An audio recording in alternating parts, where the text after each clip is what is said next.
Hello everybody, it's Leanne at Quilter's Cupboard. Guess what time it is?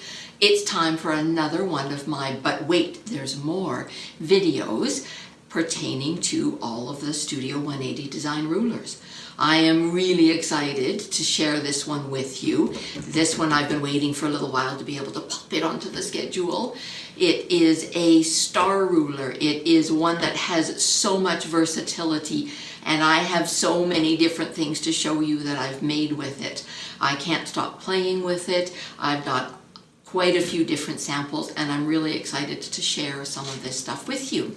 Because I think maybe some of you haven't done anything with it yet. You've kind of held back a little bit, not quite sure why, but hopefully today I can help to alleviate some of your hesitation, maybe, shall we say, because I'm going to show you what it does, the difference from other rulers, and what I love about it. So in case you can't tell, what it is the wedge star ruler. I've got one of them over there on the corner, and I've got a couple of samples of blocks up here. I've got a great big sample on the wall. There's all kinds of things I'm going to go through with you to share what it does.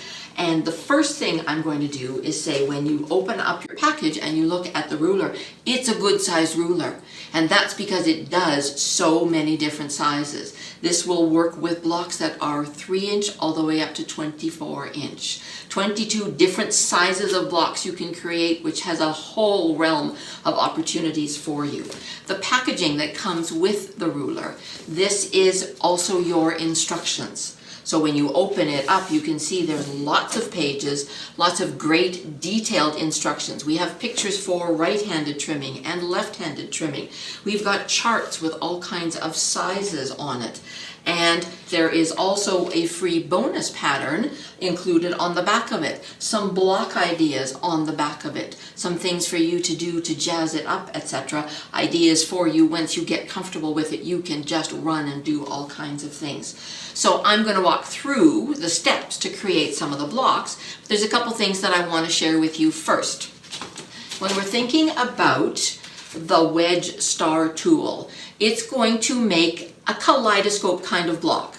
And traditionally a kaleidoscope block has what we would call is 8 triangles, 45-degree angles on them that you sew together into an octagon and add corners to square them up.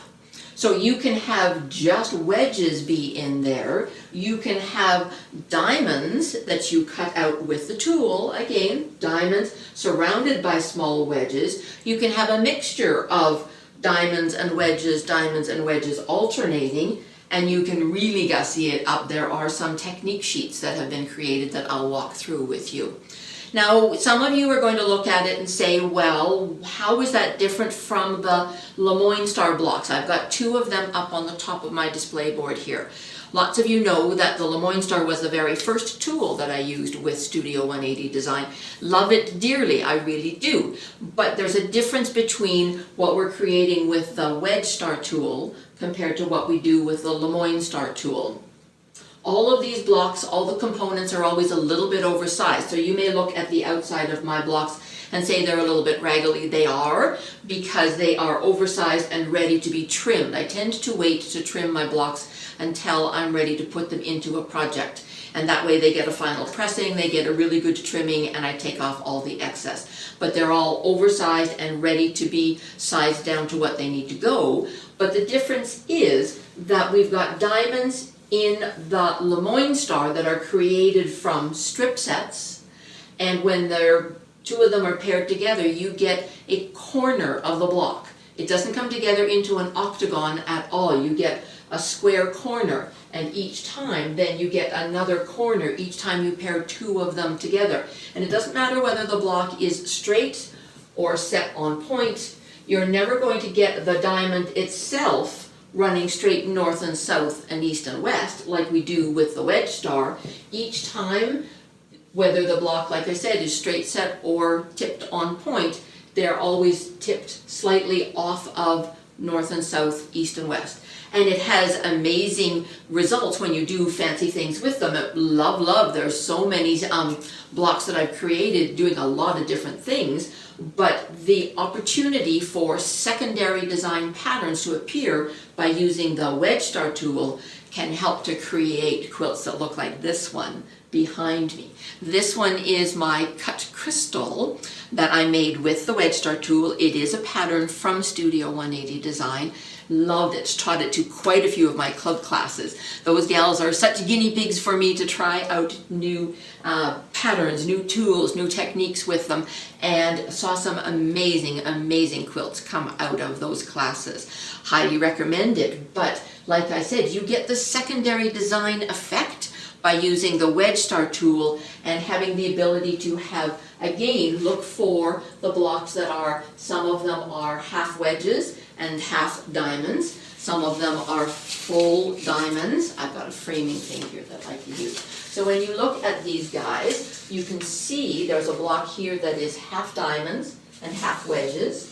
There's a block here that is full diamonds. You've got actually 8 different diamond points surrounded by small wedges. And then you've got some blocks that are just wedges with corners on them, and it's all about the color placement in all of these blocks. It gives the secondary design that it does. It is so cool to see what you can do with it, and it is quite a bit different from the Lemoyne Star. So I'm going to walk you through how we create Wedge Star blocks, but don't discount the Lemoyne Star at all. They are very different. I have yet to do a video on that. When I do that, oh my goodness, I have so many things to share about that as well. But today is all about the Wedge Star tool, and I want to update you with a couple of things that, of course, I like to share. I have a whole binder here with things that are all related to the Wedge Star tool. I have my Have It, Want It list where I've checked off all the patterns and all the tools that I have. And again, I've chatted before about how Studio 180 Design has all of the ruler instructions that you can download free from their download page on the home page of the Studio180design.net website. And it will give me all of the instructions that are inside the big card, but in a size that I can put into my binder. And I can make notes on them easily. They can be tucked into the binder with all of my patterns, etc. I also really like to put some of my glow line tape onto the chart that shows the size of the one that I'm making right here, right now. The glow line tape comes in multiple different colors. It also comes with a yellow spool in your package, and it doesn't damage your paper at all. It doesn't damage your rulers at all. There's no actual gummy residue that's left behind, but boy oh boy, it helps your eye to find exactly what you're looking for. That old adage of measure twice and cut once. If you can find the right number first to help you with measuring twice and cutting once, that even speeds up your process that much more. So highly recommend that. Download what you need for your instructions to pop them into a workable size. I do find that I save the packaging to act as a very good support around my ruler. I actually tuck it inside, and then it stands up inside a bag with all of my other rulers, or this way. So hang on to the packaging, but it is much easier to work with the papers that are inside a binder size. Okay, so when we are looking at, if I've got some samples here of things that I'm going to work with, that I'm making a 12-inch block, I need to know a couple of numbers. I need to know some of the things that I need to be able to make my 12-inch block. So I'm going to start with a block that is all diamonds. So in this case, I'm looking at this block here. It's all diamonds, and when I look at the ruler itself, we've got numbers down the side, we've got numbers down the center, we've got numbers across the middle. It's very cool. There is so much information on here, and they all are there for specific reasons. So if I'm making a 12-inch block, I'm looking for the diamond strip to be 3 inches wide. And this is just a regular strip of fabric. I've got some pieces over here, so I'm going to be able to do a bunch of cutting today to share with you the steps that I go through. And I've got a 3-inch strip of fabric. So with the fabric, the other thing that I didn't say to you is Deb's also provided a wedge star sub-cutting chart on her website. And this actually shows on your finished block size how many diamonds, how many small wedges, how many large wedges, and how many corner squares you can get from a width of fabric. So if you are creating your own blocks, creating your own patterns, you've got all of this information to help you break it down into how much you need. If you know that you can get 8 or 9 wedges from a strip of fabric, then you know that one strip will do the equivalent of 1 star if you want all 8 of those diamonds to be the same size. So thinking about your pattern and laying out whether or not you're alternating colors, or is it a diamond block that's going to have all 8 of the points be the same, helps you to know how much fabric you need for your overall project. So there's sometimes a little bit of math involved in there. Sometimes it's all about play, figuring out what you want to do, and then get down into the nitty-gritty of making your own patterns. So have a good time with all of that. Now, what I'm going to show you is what we're doing with the fabric, with our wedge star ruler, and I highly recommend that you have another small ruler that you're working with. It's really awkward to be working with your great big long 6x24 ruler. This is a big enough ruler as it is. If you've got a big long one as well, it'll be forever sliding off the table and poking into you. So what we're going to do is open up the strip. You can cut them wrong sides together if you want to, but sometimes with some of the sizes you can get an extra one by opening it all up and not having the fold be a problem. But there's also some thought in the fact that if you open up your strip, all of your diamonds have the straight of grain going the same direction instead of some going this way and some going that way. So it may or may not provide a different amount of stretch in your final project. Different fabrics have total different consistencies, and we find that some fabrics stretch more than others, don't they? One of the reasons I like to work with batiks so much is because they don't have very much stretch. However, when we are looking to first get started, I'm going to take my wedge star ruler and I'm going to lay either the line that is along the side of the ruler. See how I've got the ruler positioned and I can see this long line here that's 1/4 of an inch away from the ruler. You can either lay that across the top of your strip or you can go with the edge of the ruler. I actually find the little line to be a little bit easier to see on the ruler, so I'll line that over top of my fabric and then take a short ruler and snug it right up beside the wedge star ruler, and I just want it off of the edge of the selvage. So when we're looking at lining this guy up, snug the little one beside it, then move the big one out of the way, and then I can comfortably cut up the side, and now I've got the angle established for the start of my diamonds that I'm cutting. Now, thinking about the width of the strip that we've cut, that's how wide we're actually going to now cross-cut into diamond shapes. If you want it equally balanced, properly balanced, the width that you've cut your strip is how wide you want your diamond sections cut. So in this case, I'm looking at 3 inches on my ruler. So 1, 2, 3. I'm going to look at the line that's along the edge of my ruler, find a good one that's easy for me to see, where the 3 inches is lined right up over top of the edge of the strip that I cut, and I have a 45-degree line on my ruler that I'm actually going to be utilizing to try to make sure that I stay at the right 45-degree angle across the wedge, across the strip rather. Every so often, you're doing multiple cuts, or if your fabric slips at all, it's worth re-establishing your angle with the 2 rulers like I did at the very beginning. I took my tape off my ruler just because I was finding that it was sort of crowding. I wasn't able to see the line as easily as I wanted to.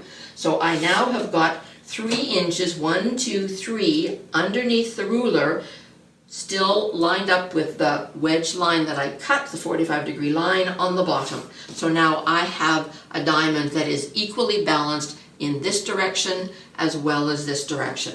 So then I would move on to the next positioning, and same thing, I'm looking at the number 3, 1, 2, 3, 3 inches underneath my ruler, and the 45 along the bottom of my strip, and I cut up and I've got another diamond. These are all oversized, but not by a whole lot. You'll see that when I get to the next stages and start trimming. Now I'm going to think about how many I need to cut, in what kind of color combinations, all that sort of thing. So that's how to cut the diamonds that we're going to work with.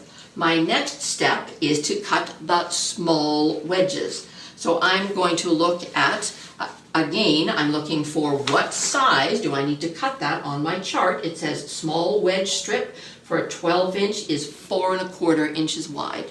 So I have cut this strip 4 1/4 inches. Now I'm going to look at the numbers that are down the sides of the ruler, and that's measuring from the tip up here down towards the bottom. So I'm actually going to put this over top of the white packaging because it really helps to be able to see it. So see how we've got numbers coming down the side and they're looking at me the right direction. So I'm looking for my 2, 3, 4, the 4-inch line, and then there are 1/2 inch and 1/4 and 3/4 inch markings on the ruler. The 1/2 inch has a few more lines across, the whole inch is a solid line across, the 1/4 and 3/4 has little notches. So at the moment, I have a couple of pieces of my cutting edge tape framing around the size of the diamond. I'm actually going to move one of them just so that it is underneath the 4 1/4. Can you guys see that? Can you see how I've got the 4 1/4, just that little notch there that I can see much more quickly. So again, I'm looking at the numbers on the side that I'm then going to lay over top of my strip that was cut 4 1/4 inches, so I want those numbers to match.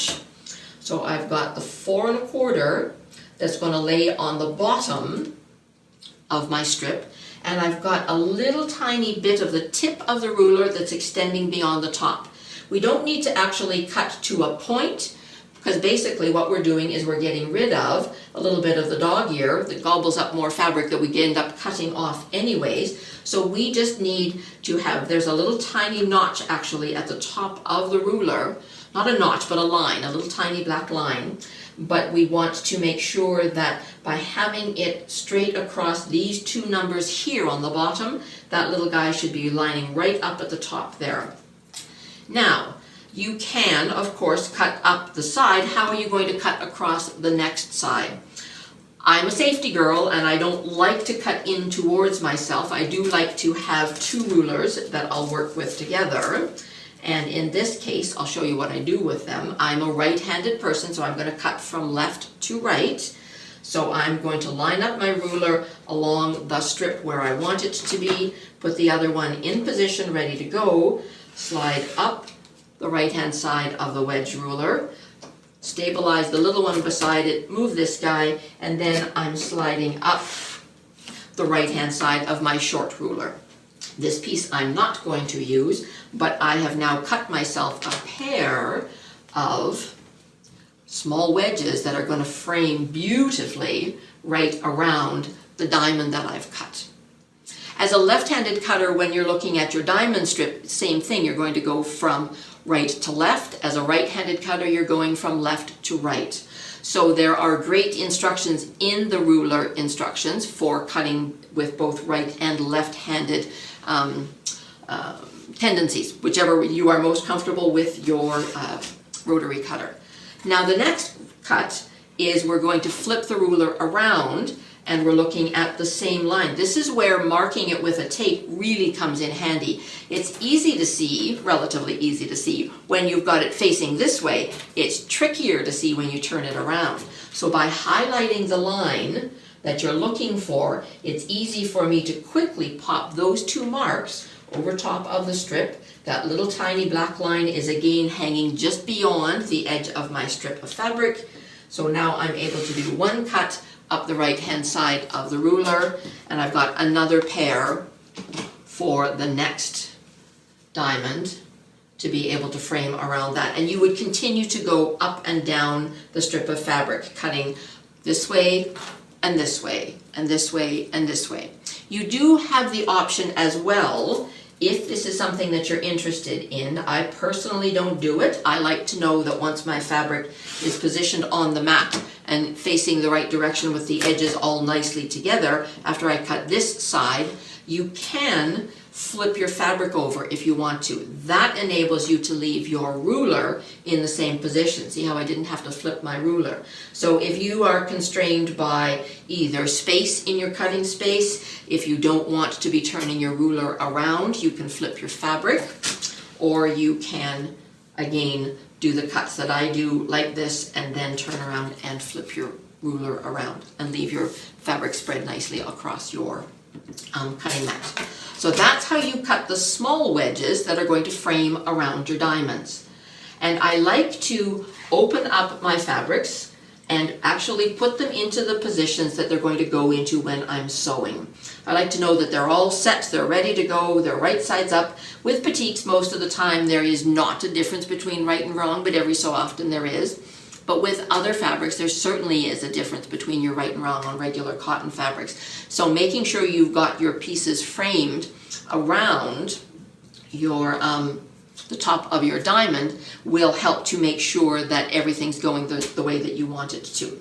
Now, when we come to sewing these guys, I've got a couple of sample pieces here. What you're going to be interested in doing is taking the pieces that you've got here, and you're going to flip, of course, right sides together when we're sewing, and I want you to think about lining up the point, lining up the pointed points together. So instead of splitting the difference between the two bit of dog ears, think about lining it up so the pointy points are together. It's a silly little thing, but it's an easy mantra to remember. Pointy points together. And then the blunted dog ear is going to hang a fair bit down below the bottom, isn't it? And that's going to help to give us the space that we need for the next steps. So I've got one here where you can see that I lined up the pointy points together.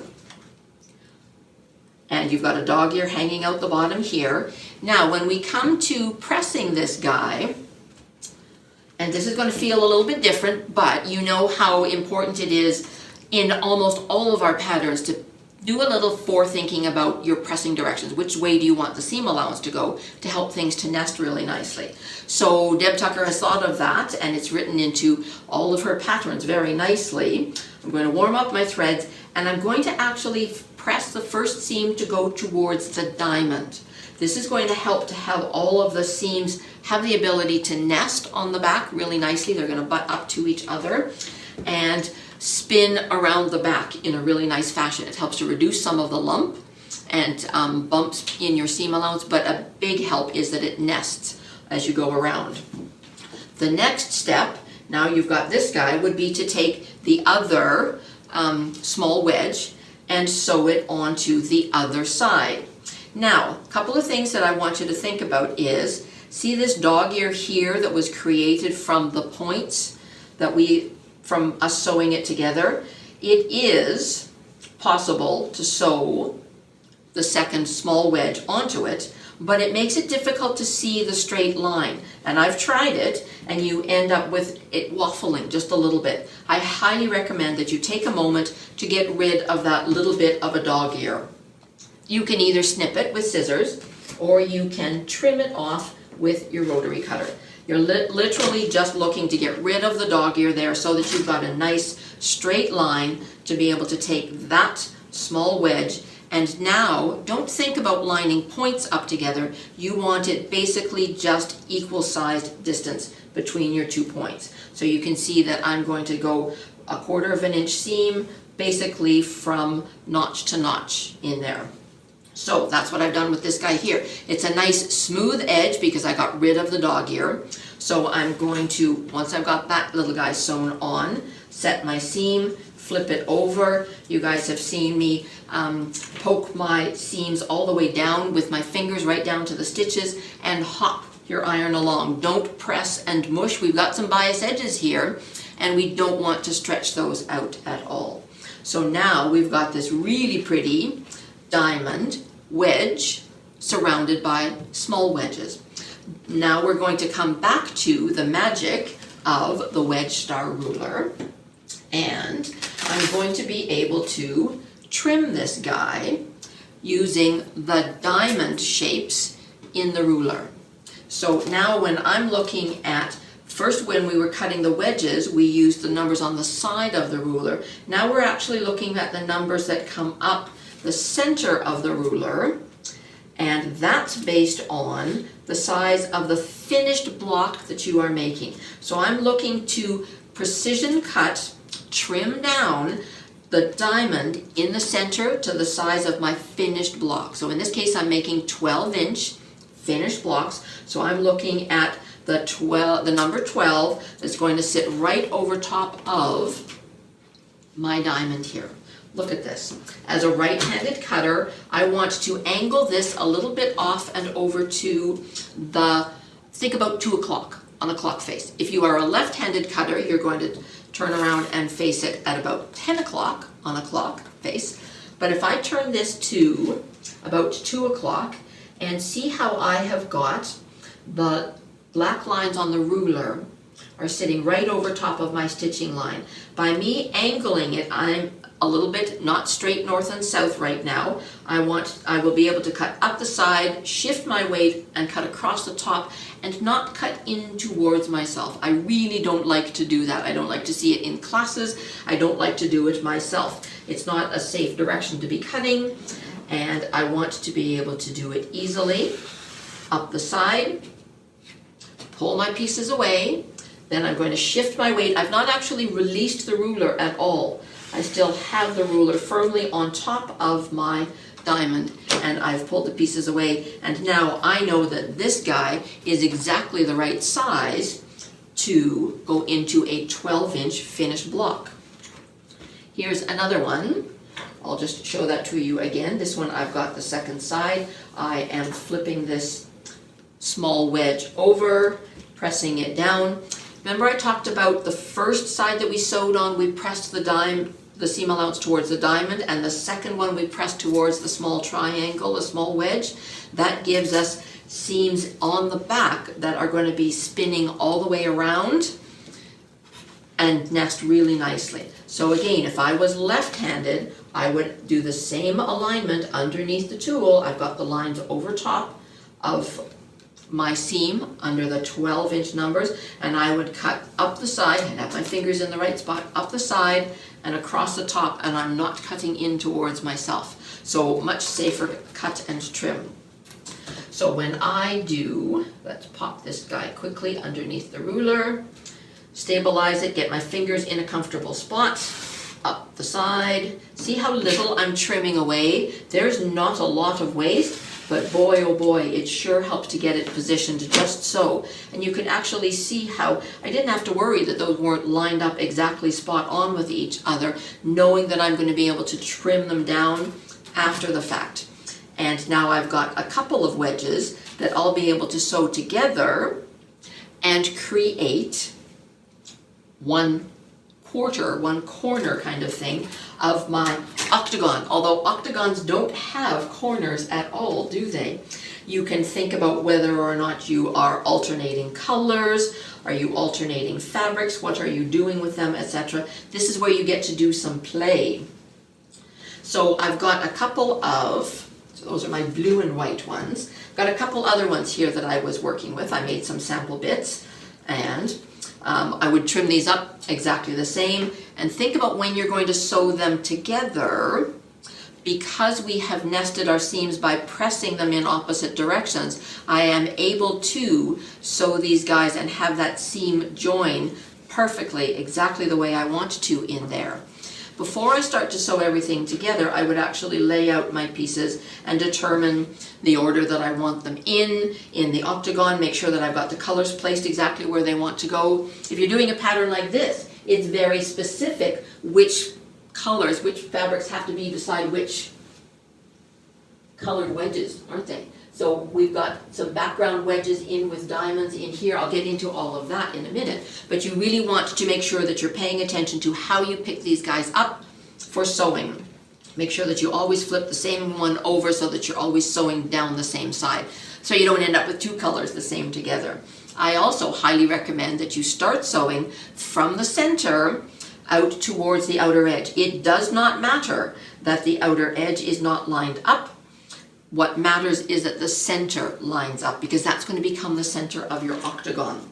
So now I'm going to set that seam, and this time, instead of pressing in one direction, I really like to use my strip stick so that I can press the seam open and help to reduce some of the bulk in the center.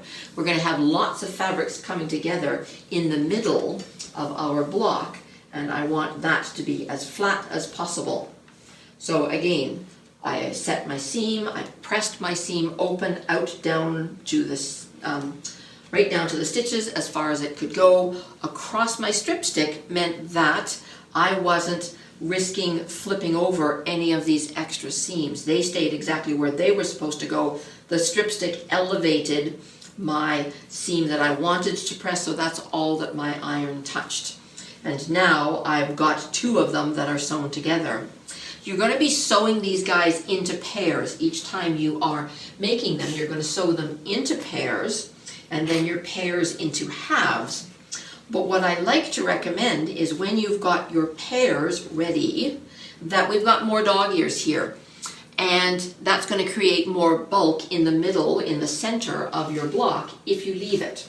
So it's kind of nice to take a little ruler. I like my Tucker trimmer. I have a couple of different sizes of these. I want a ruler that has got a line that's going to come out into the corner of my block. And I want that to go right over top of my stitching line and see whether or not I've got a true 90-degree corner. That's what I'm doing here, is I want to see whether I've got a true 90-degree corner here, or by any chance has my fabric stretched a little bit? Do I need to do a bit of a sliver trim and get just a little bit of that tidied up? In this case, I'm just literally going to take the dog ears off, but every so often there's a sliver trim of fabric that maybe has crept out beyond what the true 90-degree corner is. What the purpose of this is it makes a huge difference when you take two of these pairs, and line them up together to start sewing again from the center out past the seams that are nested because of the way we pressed them, and out towards the bottom. And by having a good 90-degree corner, then that center in there turns out beautifully. Look at that, look how pretty that is. Because I knew that it was the same distance, which with each of these seams coming right into the corner, on this pair and the one that I'm sewing it beside, I know that it's going to give me exactly the positioning that I need. So now I'm going to be able to take this pair that's going to become half of my octagon, and I'm going to do the same thing. I'm going to press the seam open with my strip stick. Love this little jewel. And not worry about any of the other seams. See how my iron is not touching any of those other seams at all? So they're not getting flipped around. I don't end up with extra bulk on the back of my quilt. And now I'm real happy with that half of a block. So now I've got 4 of my diamonds all together in half. I would sew the other quarter to the other quarter, and look how pretty that's going to be. You can see that when you trim a little bit, as I did here, and then gobble into your seam allowance, your 1/4 of an inch, we're going down in size from these guys what they were originally cut at, but it's all about the size of the finished block. So now I've taken 2 halves that I've sewn together, and I am able to, again, nest these seams. Because we press the same on each and every one of them, we always start with pressing the seam allowance to the diamond first, and then towards the small wedge. That means they nest all the way around the entire octagon. And I did use a pin. I did take a pin and actually tucked it from the back of the first pair and had it come out the pair on the bottom exactly where I wanted it to be. Left that straight up and down. Anybody who's taken classes with me know how much I like to have a match point that stays put. And to do that, I'm going to take another pin. I'm not going to take this one and twist it over. I'm going to leave that guy straight up and down and take another pin and keep it as flat as possible and tuck it in just behind the pin there. See, you can still see that this guy is straight up and down and this one is laying nice and flat. Then I can take this one out and pop it into position just ahead of where that match point was that I was very specifically aiming for. You can certainly pin if you want to along where your seams nest. Most of the time it's not necessary. If you're a pinner, that's okay, go for it. It will help to keep them from wiggling around, especially on some of the small blocks. They can really want to pull on you, and big blocks again, sometimes they really want to pull. So once I've got that line sewn, of course, I'm going to, as I'm sewing along, take out the first pin when you get close to it. Leave that second pin in as long as possible. Wait to take that out until your needle and your presser foot get almost all the way there. Now I've got both sides of the octagon sewn together. So now I'm going to press that seam open again with my strip stick. It's such a nice size. This guy actually has lots of length for me to have a big block to be able to press the whole thing open on the back of it. This is, I think, one of our 17-inch. I think it's 17 inches. We have a couple of different sizes of strip stick. This one's very versatile for really good size blocks.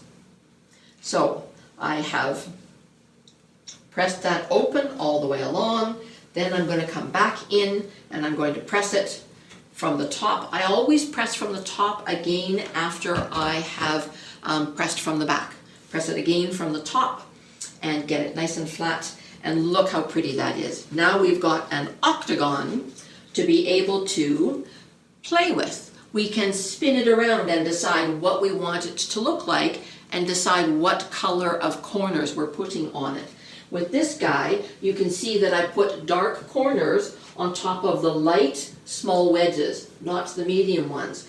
What would it look like if I put, in this case, I have got darker now and medium color value, or do I like the look of it like this? It depends on the pattern. It also depends on what I'm putting it beside. I need to think about which 4 corners I'm going to trim, and that's why I'm doing some play now. Do I have a pattern where I have the same color? Do I or don't I want it to line up with the blocks that it is beside? That is going to determine how I rotate the block and which 4 corners I'm going to trim. And my tool of choice for trimming the corners is going to be my tucker trimmer.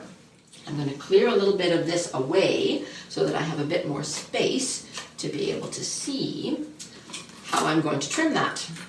Alrighty. So I did some little trimming with my tucker trimmer 1 just because I had it here, it was handy and it was small. I've got a bigger block now, so I'm going to look at my tucker trimmer 3. This will trim blocks up to 13 inches actually. So in this case, I'm going to think, like I said, again about which corners I want to trim. I don't want to line up the colors, I want them to be different, so I'm going to be trimming the corners that have the purple diamond and the purpley small wedges. So I'm going to do each of these individually, and you know what? I'm actually not to my tucker trimmer yet. Oh my goodness, when I'm thinking about trimming the diamonds, I'm coming back to my wedge star tool because this is going to give me the perfect positioning for trimming the edge of the diamond. On the ruler, we have got some lines at the widest flat part of the ruler, and you can see that there's dotted lines here that say outside edge trim line. The dotted line, this is the same regardless of the size of the block that you're making. It may only be a short little diamond that's underneath there, or it may be a great big one, but that line is going to frame around our diamond, and the point of it, you see on the ruler how it's 1/4 of an inch away from the actual edge of the ruler. When I take that and put it over top of the side that I want to be trimming, Remember I said I'm trimming the purple diamond side, so I have got the dotted line over top of my stitching line, and I want to look at the line here and make sure that it comes straight down the center of the tool. I want it to come out the other end. So the center of the block is underneath the center of the tool, and it's lined up perfectly. Now I can actually trim off what I don't need on this one corner. This is going to turn this part of the octagon into one corner. I'm going to lift the ruler, I'm going to rotate and trim the next that's the same color. So I'm trimming the second corner, the second octagon, into another corner piece. So again, I've got the dotted line coming up here that's framing over the outside edge of my diamond, and I want to make sure that it's going to be rotated in the right positioning, give me equal size small wedges when they're all framed up. I'm making sure that this comes straight out the bottom of the other end of the ruler. And I can trim that side off. Make sure you get all the way through before you lift up your ruler. Pick up the tool, rotate the block again. If I was a left-handed quilter, I'm going to angle it to the left, doing exactly the same positioning. These guys over top of the outside edge and right straight through the bottom. And it doesn't take much to move it up here a little bit and have a big change down here. But then I know that this is perfectly positioned when I cut off the corner. I'm going to rotate it back around for me to trim it because I need to do all four sides. So I've got this lined up and this lined up. I can have my octagon angled if I want to, like I did when I was trimming down the diamonds. I can have it be straight up and down if I want to. It's just the one cut straight across.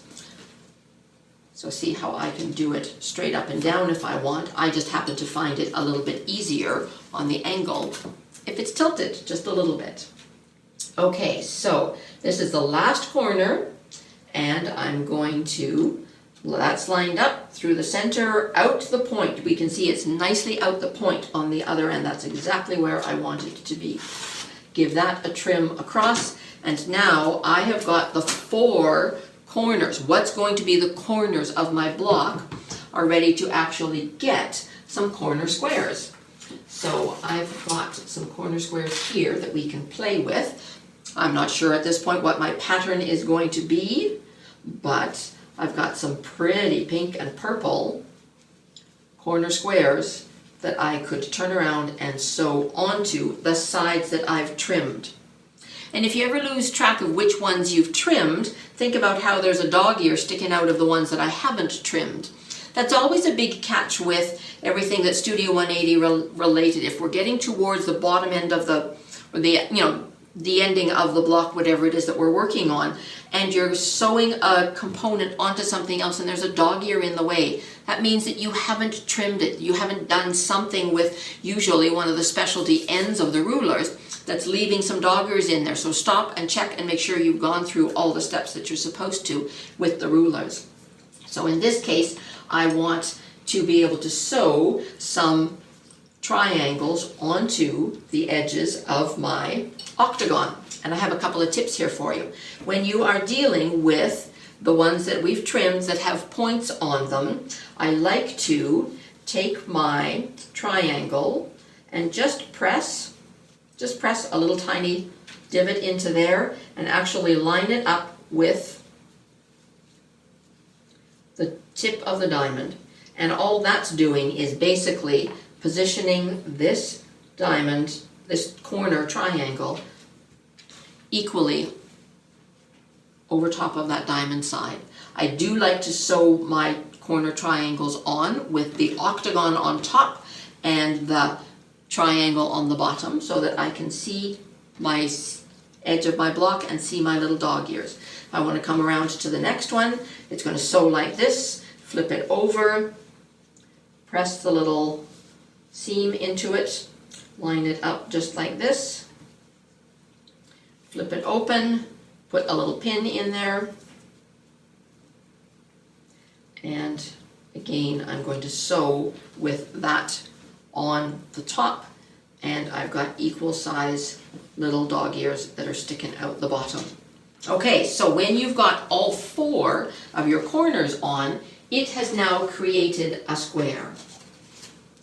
And I thought that I had a separate one, but I'm going to trim one of these guys. Like I said, they all are a little bit oversized, aren't they? They're oversized so that we can come in and trim them down. And that's why I specifically left all of these guys untrimmed for you to be able to see. Now is when I get my Tucker trimmer out. I've got lots of rulers in play, but let's use the right one. So in this case, if I'm putting this into a quilt, and this is a 12-inch finished block, I'm going to trim it to 12.5 inches, which means that I want the corner that is in the upper right for me as a right-handed quilter. I want the upper right-hand corner to have this half circle in it. If I was trimming it to 12 inches, I would have the full circle in the upper right-hand corner. As a left-handed quilter, I would have the half circle in the upper left-hand corner. It's all about what side of the ruler you're going to be trimming around as to where you position the correct size, whether it be the half-inch size or the whole inch size. And you can see that I've got half-inch markings around this corner, 1.5, 2.5, 3.5, 4.5. There are whole inch markings around this side. Just like with the little Tucker Trimmer 1, they just go bigger. So if I was to put my Tucker Trimmer 1 over top of this guy, you can see that it's got the same markings and everything from the 1 inch up to 7-inch size. I just want this guy to go bigger because it helps to align for the bigger block. Now, what I really want to look at marking wise on here is the half-inch size. I'm looking for a crosshair to go, the common diagonal is going to go this way, right through the center and come out here. And now I want to look at the size that I'm trimming it to, 12.5 inches. That's what this number is here. 12.5 inches comes all the way down to here. I've got a lovely diagonal that goes here, and I can position that right in the center of my quilt. And that's a great start. Get that right into the center. Then I'm going to start to fine-tune it a little bit. So I'm going to have the common diagonal going this way. Make sure it comes out both points. I'm going to have the half-inch diagonal, the dotted line, come out both points. But before I actually trim, I want to check a couple of other things. I want to point out to everybody that you really want to make sure that you've got seam allowance beyond all the points that you've created around what's going to be the outside edge of your block with contrasting fabrics. So if you've got contrasting fabrics, they're really going to stand out, creates some of the very cool movement within it, but it also means that these are things you want to look at. I have taken some glow line tape and put it around the edge of my ruler to give you a great visual of that 1/4 inch from the edge of the ruler to where the edge of my points are. I want to look at that before I actually trim it at all. A year or so ago, Deb Tucker revamped her Tucker trimmer rulers, and she actually now has markings that represent the 1/4 inch seam allowance all the way around the outside edge. So if you've got a new ruler, you've got that on there. You don't need the glow line tape. But if you have one of the original Tucker trimmer rulers, whether it be a big one or a small one, if you don't have that 1/4 inch marking around the edge, you can get that with popping some of your glow line tape around the edge. The same stuff as what I put on the pattern. You've seen me have it on the bottom of some of my rulers. It's a 1/4 inch wide, so it's just perfect for lining up along the edge of your ruler and gives you the ability to see those points. So if I'm back to looking for the positioning so that I can trim this little gem, again, I want common diagonal going this way. I want the dotted diagonal representing the 12.5 inches going this way. Get that a little bit better onto the points. And I'm going to look at points here, 1, 2, 3 on this side. Make sure that guy stays where I wanted it to. 1, 2, 3 on that side. On this side, we've got the 12.5-inch square outlined with the dotted line here. So I'm gauging whether or not that is 1/4 inch away from what's going to be the outside edge of my block. The tape here is on the edge of the ruler, which is actually 13 inches. I'm trimming my whole block down to 12.5 inches. So I'm looking for the space from this point to the dotted line on the ruler that represents where my block is going to be trimmed to. Okay, one more quick peek. Everything is in good shape where I want it to be. So now I'm going to trim up the side, and it's going to get rid of all that unevenness. And across the top, there's not very much I'm trimming off, but boy oh boy, it sure makes it tidy. And I'm going to lift the ruler, rotate the block around 180 degrees. Now the two sides that I trimmed are right underneath the dotted lines for the 12.5-inch block. I've now got those diagonals again back lined up, the 12.5-inch dotted line, the solid common diagonal through the center of each point, through the center of the block. I can again look and make sure that I've got 1/4 inch seam allowance beyond the key points around the edge of my block. And I'm ready to stabilize the ruler, slide up the side, tidy it all up, trim across the top, and I now have a perfectly positioned, perfectly proportioned, perfectly lovely 12.5-inch diamond wedge star block. And everything's going to be exactly where it needs to be when I sew it together with something else. When the seam allowance tucks up to the points, that's where you start to see some of the movement, like what's created in that block there, that quilt there, by trimming up those blocks. So there's the first example of blocks, as in 8 diamonds in that particular block. Now, how do you create a block like this? How do you create one that is half diamonds and half wedges? The diamonds obviously are going to be cut and created the same way.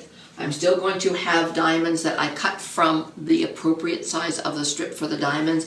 Add the small wedges around. These are the exact same size. And I'm going to now look at my chart to see what size for a 12-inch block. I'm looking for my large wedge to come from 7-inch strips of fabric.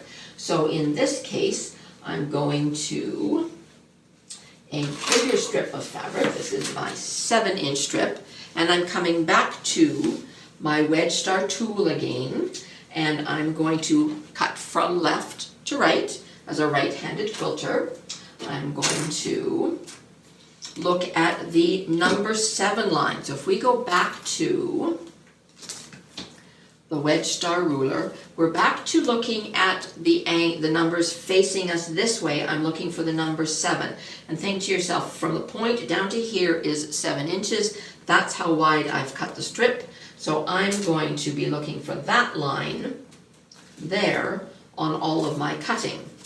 So I'm going to have that sit down at the bottom of my strip. Make sure that you start from the open end, not from the folded end. And it's a darker fabric on a dark mat, so it's not super easy to see, but that number 7 is right across the bottom of my strip of fabric. I've got that same little notch up at the top, and I'm going to come back in with my shorter ruler again on the side, because I don't really enjoy sliding up this way and cutting in towards myself. So I'm going to utilize another little ruler, tuck it up beside my wedge star ruler, but keep it a little bit beyond, like below, sorry, the tip. Do not have it sticking beyond, or you're going to run your rotary cutter into the top of it there. So have that ruler a little bit below, and I'm going to slide up the top with the bigger block, and this is the large wedge. I'm going to then slide this ruler, move this ruler, and come back in, position myself so I'm cutting away from myself with that particular angle of the ruler. So now I've got 2 large wedges that I'm going to be able to play with in another lineup of quilt blocks. So if I want to make some that are half wedges and half diamonds, here I have some that are trimmed up already, and you can see how pretty that is. So there's the first two. Now, what was our next step? We can either flip the fabric or we can flip the ruler. I do like to flip the ruler. This is a big piece of fabric that I'd rather not realign and make multiple little sliver cuts. I don't want to be wasting too much fabric in that particular way. So now I'm looking for, again, the 7-inch line, and I'm going to slide up the other side of it. This is exactly the same process as you did with the small one. It's just a bigger strip of fabric. So now I'm looking to, I've got 2 more big ones. So I'm going to lay this one and then this guy. I had so much fun playing with these fabrics. These are brand new fabrics into the store called Fancy Feathers. Really pretty. So there's a totally different looking kind of block from the one that is 8 points, isn't it? You can see it in this one. It's a very cool effect. I really like to make all the different styles in lots and lots of different sizes. So there's a couple of things that you're going to do differently when you're working with half wedges and half diamonds. First and foremost is you're making the diamonds exactly the same and you're trimming them. Make sure that you trim them down, pardon me, with the pointy end of the ruler. You want to make sure that you've got that diamond exactly the right size underneath your ruler, so that when they come together, they're all the same size. So I had taken these and I had trimmed them down. You guys saw me do all of those so that it's the right size. Now what we've got is we've got a point on the tip of this and we don't have a point on the tip of this. So when we go to sew these guys together, I want you to think about lining them up. It doesn't matter which one you sew with on top, whether you want to sew with the diamond or whether you want to sew with the wedge on top, but don't think about lining up the tips because you don't have exactly a point on each one of them. Line up the sides. So you're going to slide the wedge up and down your diamond until you've got the angle of the sides exactly the same. So now I've got these guys lined up perfectly to then sew down the right hand side and be able to flip them over. And I was thinking that I had some pieces. What happened to my ones that were half and halves? So once you've got the seam on the side there, you are going to, of course, have press your seams exactly the same way. You're going to flip them over, press your seams open so that you get the same kind of nesting effect, if that's a thing. It actually isn't so much a thing when you're dealing with the ones that are half diamond and half wedges, because these guys are all in the same spot, but they're not lining up with each other. So you don't have to worry about them actually nesting with the wedge, but you do want to line them up carefully in the center, like I showed you there, first with one pair and then with another pair and then with another pair, and make sure that you're alternating the colors by sewing always with the purple on the top, the wedge, or always with the diamond on the top. And you can see on the back here I've got my seams pressed open in between them all. It gives me a nice flat center, flatter than if they were all lumped and bumped in there. And you come back to the same octagon shape that we did with this guy over here. So you're back to the same question then about whether or not, I try never to have pins loose on my cutting board because chances are really good that I'll end up cutting into one of them with my brand new rotary blade.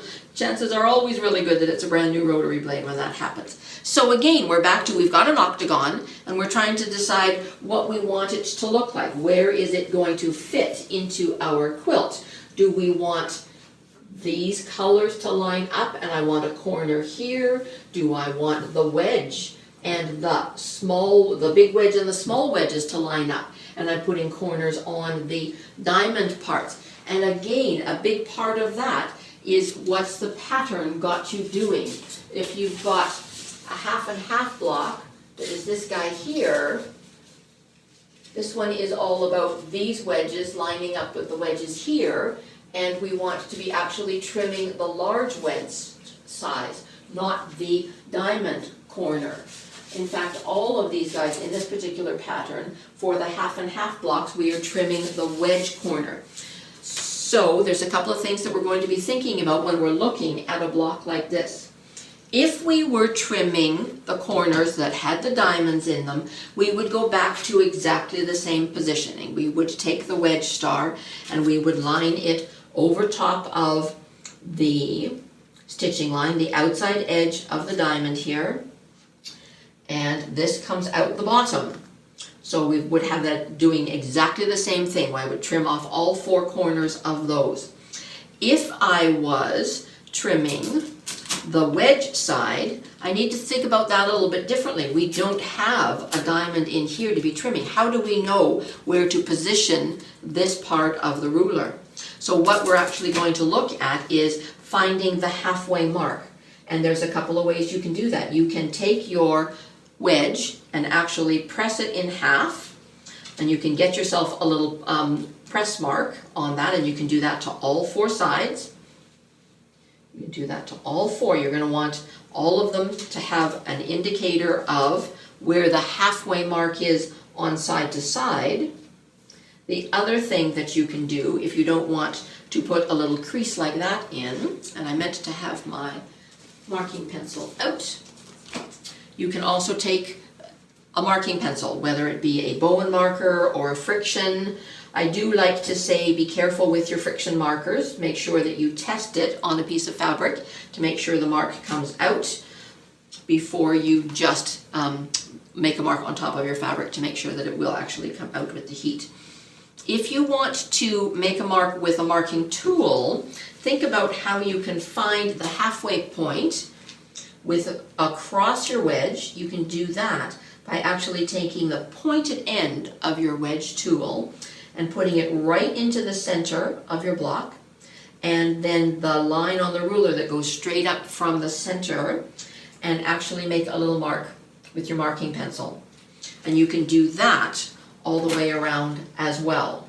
You can mark halfway across. This will give you halfway across your wedge. It should be the same spot as where that little crease has come. So you can do that all the way around. So that helps us with part of the positioning. The other part that we need to know actually is how far down we're going to slide the ruler this way. Because here we've got the top of the wedge to help us to position it, doesn't the top of the diamond. Now we're dealing with the top of the wedge, and we don't know how far down we're supposed to be going with all of that. So that's where there's another line on the chart that says block center dimension. So when we look at the chart of all of the sizes that came with the tool, the 12-inch says 6 1/4 block center dimension. So what we're now thinking about is we want to know that that 6 1/4 inches is going to be from where we're going to cut off down to the center of our block. So if I come to my little ruler here and I want that to be 6 1/4 inches, we're basically looking at this particular line here, but we need to know how to get it there using the ruler. So we are going to measure down 6 1/4 inches. Some of this is hard to see with all kinds of stuff underneath the ruler. So if I measure down 6 1/4, 1, 2, 3, 4, 5, 6 1/4 inches from the top of my ruler, can you guys see that? So the 6 1/4 is along the physical top of my ruler. Measuring down, I can take a Sharpie marker and I can actually make a mark on the Invisigrip that's on the back of my ruler. Did I chat about that? You guys know that I put Invisigrip on the back of all of my tools, and I've got some on the back of my wedge star, of course. It's the invisible cling that helps to keep it from slip sliding around. It also means that I can make marks on the back of my ruler on the Invisigrip and not have it be a permanent mark on the ruler. You can do that. You can draw a line that's 6 1/4 inches across the ruler that's down from the top of the ruler.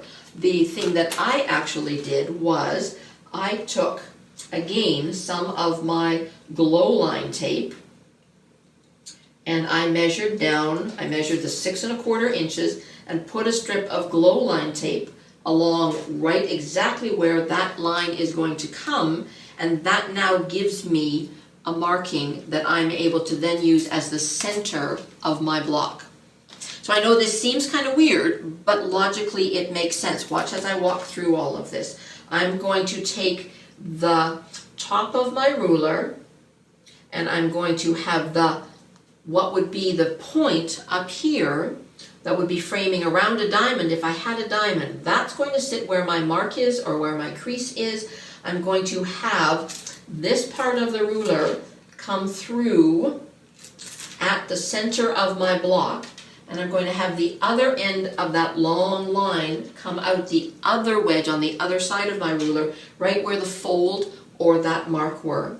So now I've got a line across the center, I've got the line here where I need it to be, and I'm able to cut off my wedge in exactly the right position of where I want it to be, so that I can then turn around and properly add the wedges that I want onto the corners to make it now into a square. So then I would have a block that looks like this. Isn't that cute? It's interesting to see how it changes when you put different colors of triangles onto the corners of your blocks. It's really fun to play with that quite a bit if you're just playing with some of your fabrics. If you're thinking about designing your own patterns, etc., to think about different colors of what you want. I was thinking that I had some other cut ones there to show you some examples. Okay, so that's trimming the octagon to get it ready for the corners. So you've added your corners onto your partial, this is a 1/2 and 1/2 block. So I have got my wedges that I've added my corners to. I now need to square up my block. I'm going back to my Tucker trimmer again. However, I don't have diagonal lines because I don't have the diamond points out into the corner. So I'm going to do the same kind of thing that I did when I marked to add the triangles onto it. I'm going to do the same kind of marking to create lines that will help me to trim it with my Tucker trimmer. If you have used a pen that didn't erase off with heat, if you haven't used a friction, you might still have a little bit of your chalk pencil marking on there. It might have all disappeared into your seam allowance. If you only made a really little short line, first you trim it down with your ruler, and then you also pop it into your seam allowance. So in this case, I'm just going back to finding the halfway, marking it with my wedge star tool, or I could have folded it in half and created a crease line. Because now I've got diagonal lines that will help me to be able to see, okay, 12 and a half inches. I've got a chalk line here, I've got a chalk line down here, I've got the 12 and a half inch through the chalk line on this side, through the chalk line on this side. It doesn't need to be very dark. You can see it that it's there. And I've got the intersection right in the center of my block there. So I'm able to finesse it around just a little bit to make sure that all the lines are where I want them to be.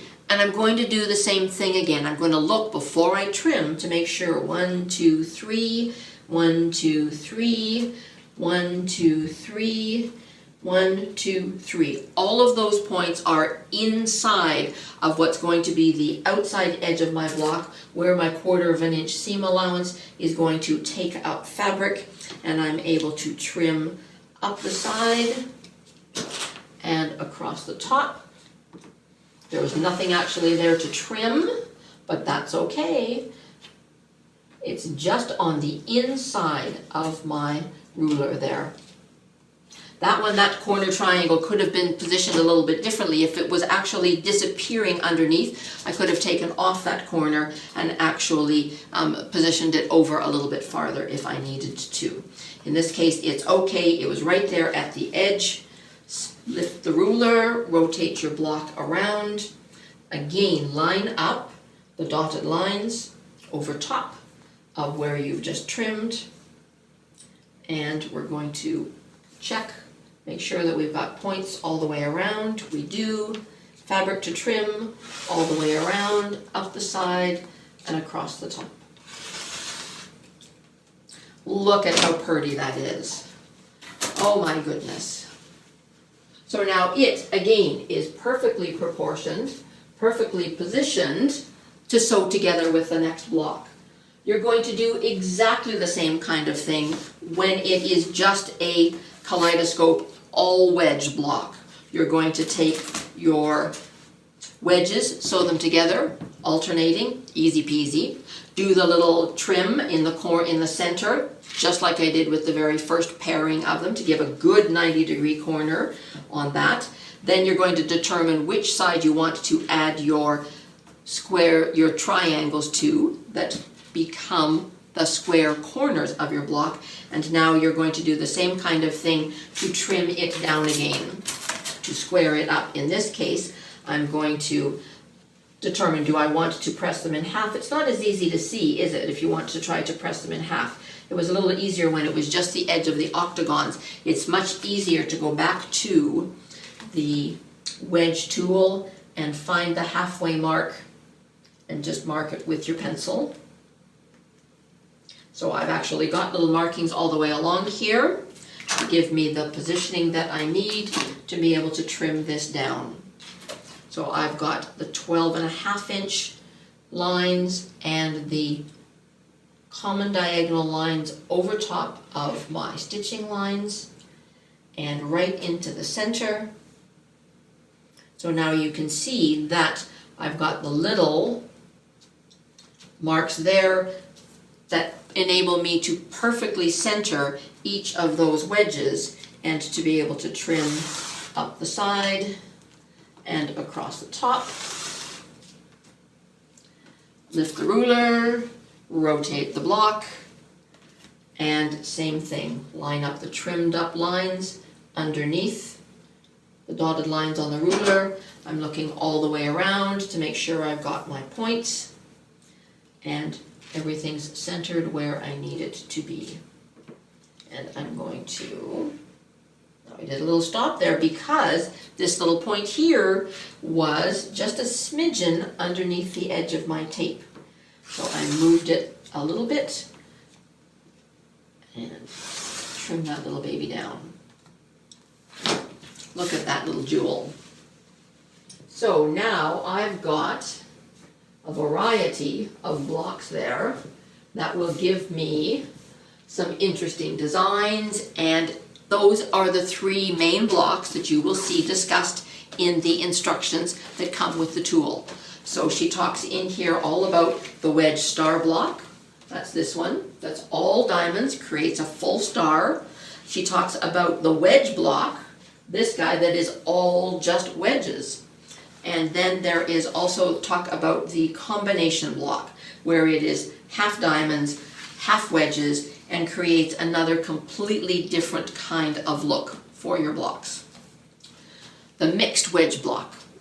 So these are the components that are used in the free pattern that's on the back of the instructions, and it's called Freelancer. I have a couple of samples of those to show you.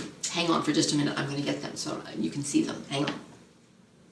And I'm back. I've tidied up a little bit, not a lot, still got lots of stuff here, but I wanted to show you a couple of the examples that I've made using the Freelancer pattern that is free included with your wedge star ruler. This gives you a chance to make each of the blocks that I showed you in my fancy feather fabrics in some different kinds of color combinations. It's been so cool to see these come out of classes. Again, I've taught a couple of club classes where the gals have mixed their fabrics in the colors and the bold prints and the soft and subtle prints in all the kinds of combinations that they like to work with, and created some very different kinds of looks. As you can see, the two samples that I have here are completely different. The black and red one up here was the first one that I made with the wedge star tool, and it taught me pretty quickly how important contrast in your fabrics is. This is quite subtle, isn't it, in the size of in the blocks, what you're able to see. So these are 6-inch finished blocks, so I completely changed the size of the components that I was cutting and making, and paying attention to what color, what value goes where in what kind of combination. This is an all wedge block. This is a mixed wedge block where we've got diamond points and wedges, and then in the center there's a full wedge star block. They're not as easy to see when they're a little bit more the same kind of value. The colors are, you know, there's a contrast in the black, but the reds all kind of blur together. And it's much, much easier to see on the little guy that I've got on the table here, where again, you're looking at the same things. There are the mixed wedge blocks in the corners. There are the full wedge blocks on each side, and there's the full wedge star block in the middle. It's very cool to see how completely different they look. These are 4-inch finished blocks. This is a 12-inch finished block. The whole thing could go into a sampler quilt if I wanted. I could just pop a little border on it and make it be a nice little wall hanging or a table topper or something. These are 6-inch blocks. So the ruler itself, as I mentioned, goes all the way up to 24 inches. That's the number that's at the top here. This is the outline of the diamond in a 24-inch finished block for the Wedge Star tool. If you watch the video that's created by Deb Tucker, I've talked before about how she has great, fabulous supporting videos for all of her tools. She actually has on the wall behind her a great big huge sample of this Freelancer pattern in the 24-inch blocks, and it's a big bed size, full size quilt in just the same layout as this with 24-inch finished blocks. So each wedge block, each mixed wedge block, each full wedge star block are 24 inches. To give you a good sized project before borders, you're talking 72 inches. So it is very cool that it can be versatile from mini up to great big. And like I said, lots of great varieties of colors, etc. There's a ton of ideas to see. If you look on the gallery page of the Studio 180 website, you'll see some very interesting ones in great combinations. Searching through Pinterest, you can see all kinds of things. Easy to go down that rabbit hole and get lost for hours and hours. But that's to give you an idea of what that free pattern that's included looks like. So hang on a secchi and I'll clear the decks. I've got more samples to show you. Okay, I got a couple of new blocks up there, don't I? And these are actually based on technique sheets that have been created by Studio 180 Design. You guys have heard me talk about the technique sheets before. Every single ruler that I've done demonstrations for, Deb Tucker has some technique sheets that have been created by her and her team of certified instructors. And in this case, we've got two that are specific to the Wedge Star ruler. And in the top corner, it always shows me which ruler we're using, and it shows a sample of the block, and it's got a great big huge chart for all the different sizes, again from 3-inch right up to 24 inches, based on the sizes of what we can be creating with the Wedge Star ruler. So if I want to be looking at the twisted Wedge Star, let's start with that one first. I'm going to be paying attention to whether I want my block to spin right or spin left. It may be very specific in your pattern, it may not matter to you, but each of these little diamond wedges are spinning in a particular direction. So mine are spinning to the right, so I'm going to be looking for information on the technique sheet that helps to walk me through that. I'm also going to be looking most specifically for the sizes. If I'm making a 12-inch block, which is what this guy is, I want to cut the strips for my outer points. And when we're looking at outer points, we're thinking about what's going to be out here versus the inner points, the ones that are going to be in here. So my outer point strip was cut at 1 5/8 inch, that's my dark purple. And my inner point was cut at 1 7/8 inch. And it's going to be a little bit bigger because that's the one that's going to get trimmed when I put the pointy end of the ruler on, just like I did with those other diamonds.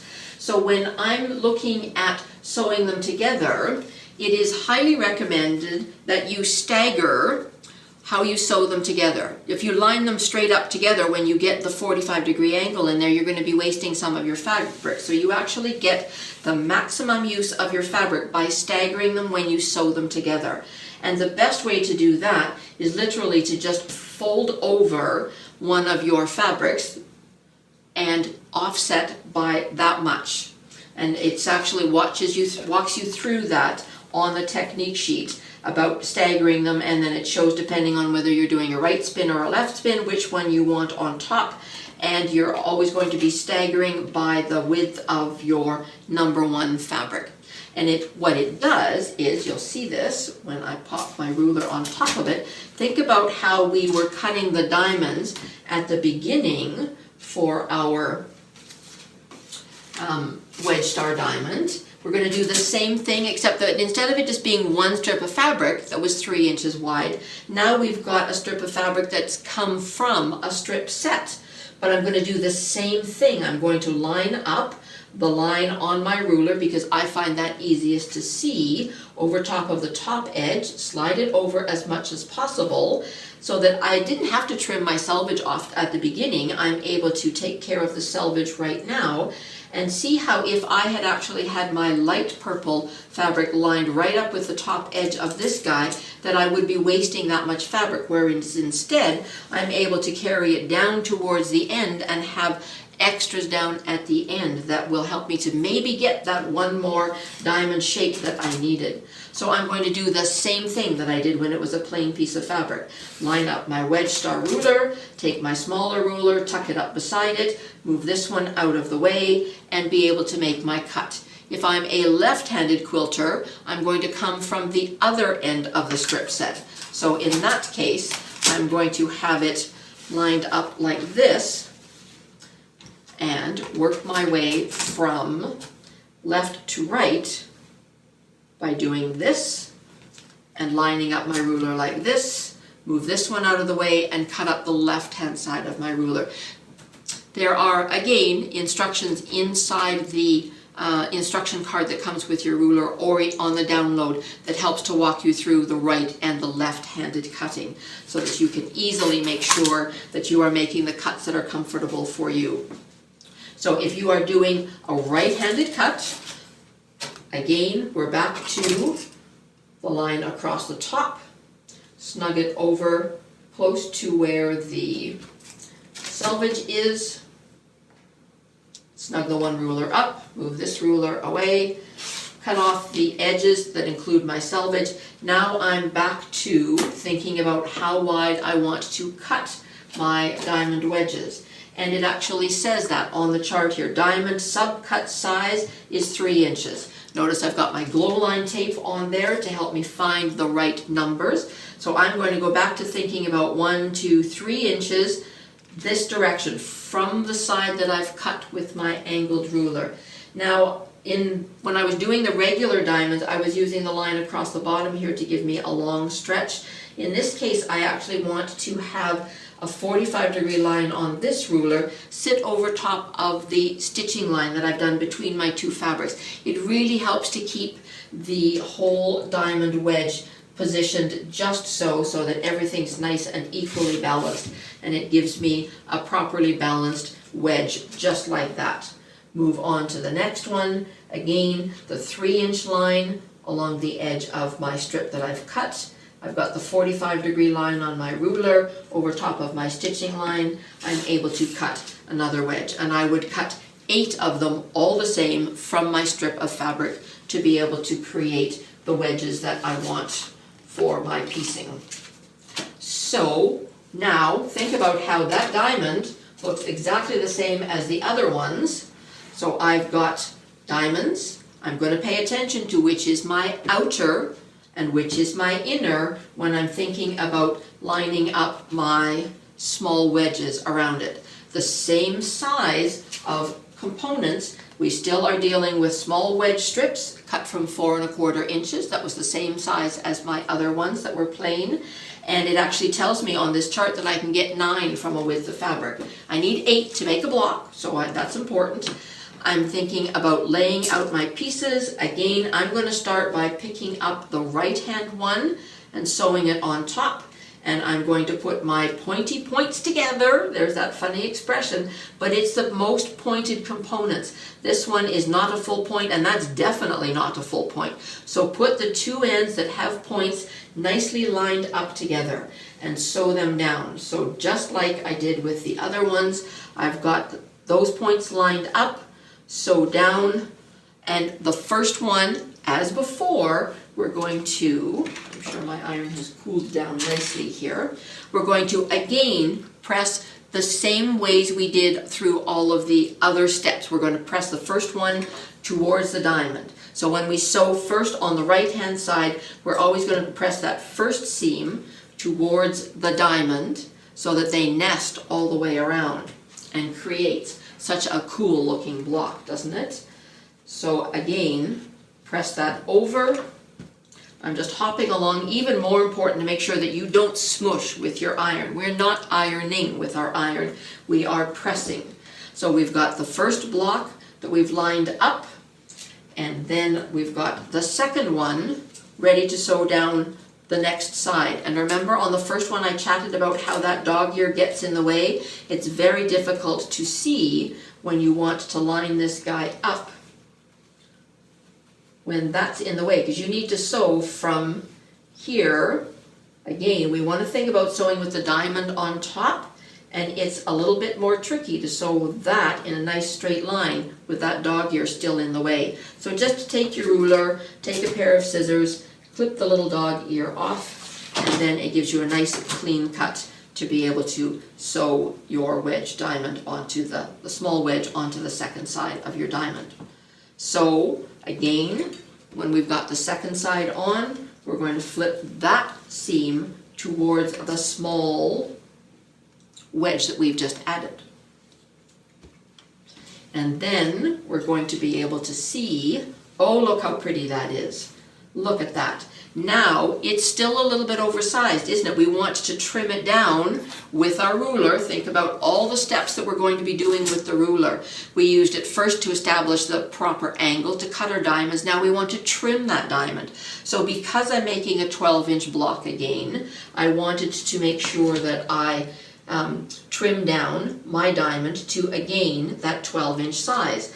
And I actually am going to go back to changing the angle of my ruler so that I know that I have got a comfortable cut to be able to come across up the one side and across the top. See, I'm not trimming very much away, but it's so nice to know that this is now going to be exactly the same size as the one that I'm going to pair it together with to create multiples of them. Set my seam, flip my seam over, press out, come back to the ruler, trim this guy down again, and what I want to show you is those seams are going in a circular fashion on the back of the block so that they will nest together. The seam in the middle, when I was making my strip set to start with, I pressed that seam open so that it lies nice and flat through there. But now these two guys are ready to sew together, and this seam is going to nest perfectly right there. I'm going to be able to take that particular pair, and I'm going to be able to put a little pin in there if I want them to stay put. They nest really nicely, and I'm going to say, look at how the tips here are nicely lined up, and we're going to sew from there down through the nesting out to the bottom. It does not matter that the bottom is not lined up. We've talked about that before. That's part of what we're going to trim off when we get to that stage, when we've got our octagon of all of these wedges, these twisted wedge. This is our twisted wedge star block. And isn't that just the coolest looking thing? I love how it spins and creates a very different kind of looking block. It would be kind of interesting to see one that was different colors too, wasn't it? So my small wedge is different colors in here. That's kind of a cool effect. This is where you get to play sometimes. Think about, do you want to play with your colors, and how different does it end up looking when you do something like that? It gives you a very different kind of flow with your colors. I love to play. You guys have seen me do that a lot on my different videos that I've done. Play with the colors and see what happens. It's always the what if. So I've sewn each of these guys together into pairs. I've done the nice little 90-degree corner trim so that they come together so nicely in the center. And then I've added the corners, triangles that turn the octagon into a square.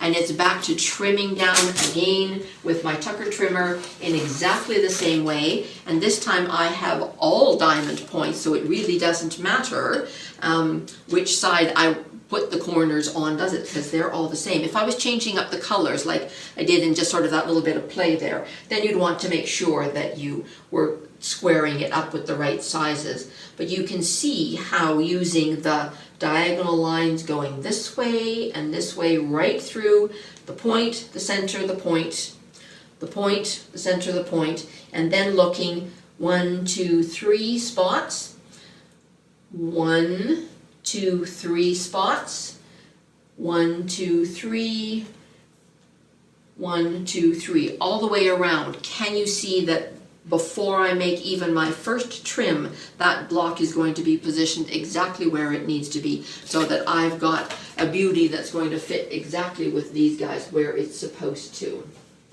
That is the twisted wedge block. Super fun. I really enjoyed making that one a lot. And that jazzed up and ramped up what my wedge star tool can do. The one beside it is another technique sheet that has been created by Deb Tucker and her team, and this is called the Diamond 4-Patch Wedge. And this one is even more interesting because it comes from diamonds within the diamond. Can you guys see how there's little diamonds inside here, inside this diamond? So I'm going to look at the size of the components that I need. This one actually goes up in sizes that increase by 2-inch increments. And you can go from a 6-inch block all the way up to a 48-inch block. That would be really stunning. Any of those big sizes would be stunning in a table topper, a wall hanging, a throw pillow, the center of a medallion style quilt that has just more fancy wedge star blocks or other components around it. That would be amazing as a center medallion. So I'm looking at the sizes that are on our chart. We want the size of the diamond strips. In this case, I cut these guys all the same, 1 3/4 inches. My small wedge strips are the same size at 4 1/4, and the corners again are the same size from 4 3/4 inch squares. So the squares for the corners are always the last thing on the charts usually, and that's just a regular square cut in half to make triangles. I don't think I covered that on the first step. Pretty straightforward, but they're the same for all of them. What turns our octagon into a square? In this case, I now am looking at, again, staggering my strip sets. So I've got a strip set that is my middle and my, so I've got my middle color and my outer point and my inner point. So you're making 2 strip sets with the 2 different colors on there. And what I want, so now when I'm laying them out, I don't like to lay them on top of each other because I do find that they can shift and move around. The seams aren't locking at all because I've pressed the seams open. So I do like to press or cut them rather individually, but that's entirely up to you. We are of course going to cut in the same kind of fashion as before. So I'm going to line up my ruler along the top of the strip set and slide it over so that I'm taking into account the selvage. And notice again, by staggering them, just the way it shows on the front of the technique sheet, it shows them being staggered with the middle diamond and the inner and the middle and the outer, that I'm actually maximizing my fabric. So I'm going to cut the first bit off and trim away my selvage bits. Then I need to think about the size that I'm going to cross cut these. And it's really important to remember here, and this is going to be a case of ask me how I know, because it actually says on here, cut the additional angled sections the same width as the cut size of the diamond strip.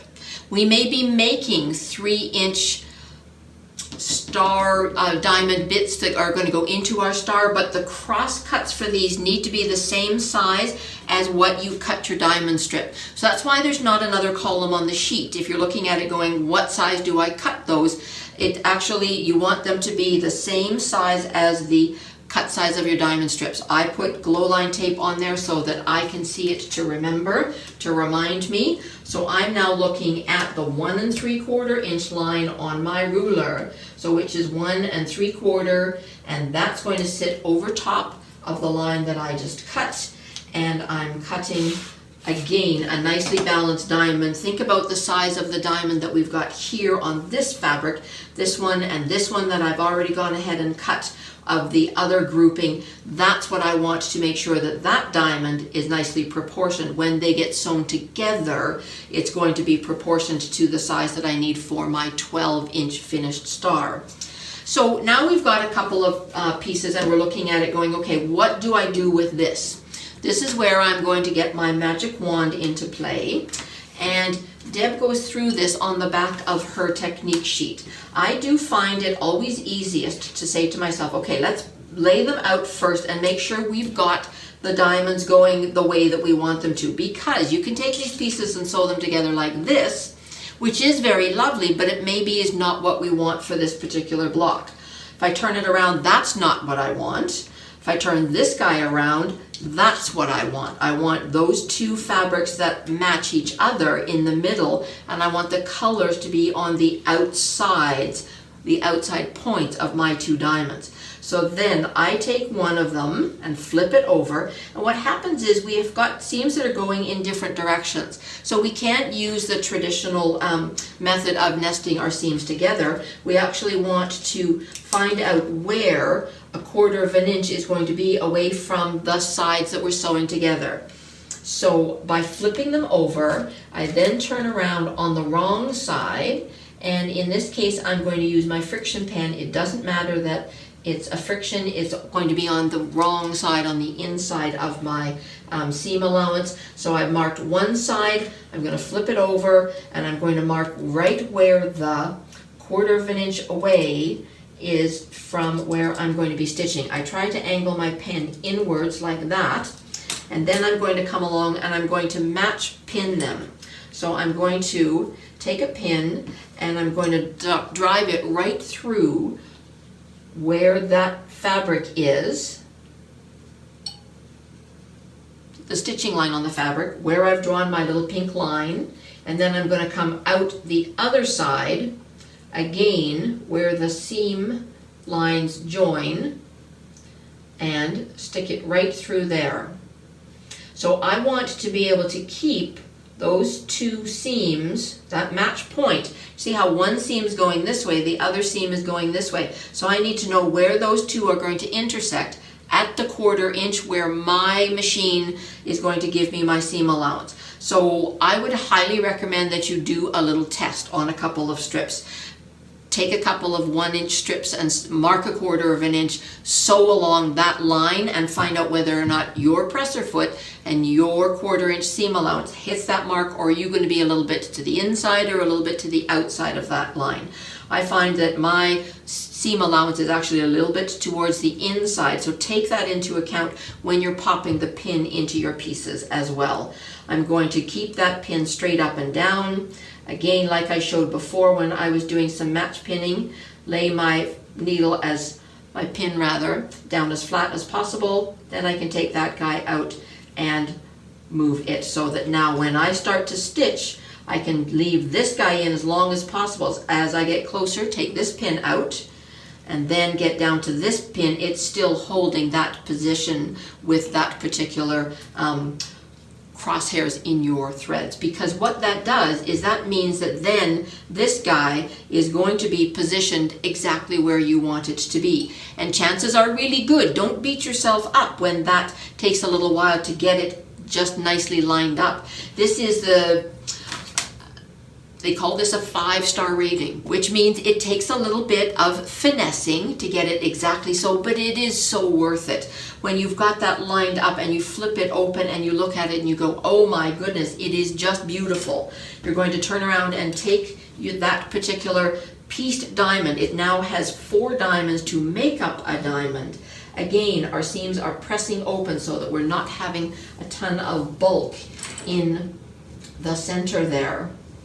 And I'm pressing and I'm popping my clapper down on top of it. For those of you who didn't know, we have clappers now in the store. We have a large size and we have a small size, and you guys have seen me use my custom-made clapper. This is going all the way back to my home ec days in high school. I will not tell you how long ago that was, but I highly recommend using a clapper. It really helps to flatten down your seams, and when you've got lots of seams and joins coming together, that can make a big, huge difference in the success of your pieces.